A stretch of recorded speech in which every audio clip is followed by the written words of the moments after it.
Hello friends, তো আজকে আমি যতই ভাবছি যে গাছ আর কিনবো না, কিন্তু আবার একটা গাছ কিনে ফেলেছি। সেটা দেখুন, এই হাতের মধ্যে দেখুন, গাছটা চিনতে পাচ্ছেন? এটা হচ্ছে ডালিয়া গাছ।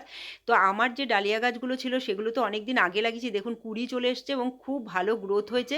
তো ভালো কিছু হলে মনে হয় আরেকটু লাগাই। তো আবার নার্সারি থেকে একটা ডালিয়া গাছ কিনে আনলাম, যেহেতু দুটো তাই জন্য মন ভরছিল না, তাই জন্য আরেকটা কিনলাম। তো এখানে দেখুন আমার মাটি কিন্তু সব শুকিয়ে রাখা আছে, সেখান থেকে মাটি নিলাম, ভালো করে মাটিটাকে ভাঙলাম, তারপরে দেখুন ছাই মেশানো গোবর সার মেশালাম, মিশিয়ে ভালো করে মাটিটাকে মিক্সিং করলাম, করে একটা টব নিলাম, 8 ইঞ্চিরই টব নিলাম। প্রথমে দেখি গাছের গ্রোথটা কেমন হয়, সেই বুঝে আমি আবার রিপোর্ট করে অন্য জায়গায় বসাবো। তো প্রথমে 8 ইঞ্চির টবের মধ্যে মাটি ভরে নিলাম, এবার প্যাকেট থেকে গাছটাকে ছাড়াবো। গাছটাকে খুব সাবধানেই ছাড়াতে হবে, কেন জল দিয়েছি সকালবেলায়, যদি বেশি নাড়াচাড়া করি মাটিটা ভেঙে যাবে। তো যাই হোক, আমি মাটিটাকে ছাড়িয়ে নিয়ে দেখুন গাছের মধ্যে, টবের মধ্যে সুন্দর করে বসিয়ে দিলাম।